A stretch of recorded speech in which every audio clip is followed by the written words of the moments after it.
Enum is one of the most important elements in programming. It is a numeric element enhanced by a text description. It's a powerful feature allowing precise definition of a program behavior. To define an enum, pick it up from the Controls palette or from Functions palette. Then right-click and choose Edit Items. Properties window opens with an Edit Items tab active. Numeric values of an enum start from 0. As 0 is a default value for numeric, consider placing here an error. Values of the remaining items shouldn't matter in your program, so place them however it's convenient for you.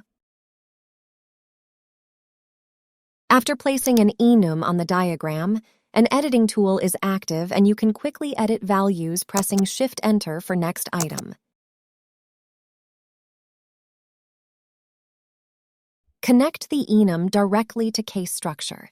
The text values appear in the selector field. You can populate all defined values, but it's rarely used as duplicate state is more convenient here. Start writing a text to autofill desired option from an enum. Connect it to the format into string function to get the text representation of a numerical value.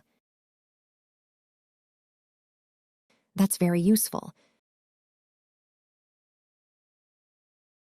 The other direction also works, but it's not that popular. Enum is often used as the key component of a program architecture. For example, it defines states in a state machine. Or functions in functional global, sometimes called an action engine. Enum is more descriptive than Boolean, so consider using it for better clarity. Every enum that's used in the project should be a typedef. When you make a typedef from the context menu, it is not saved automatically. So open it and save as typedef, and here choose a meaningful name.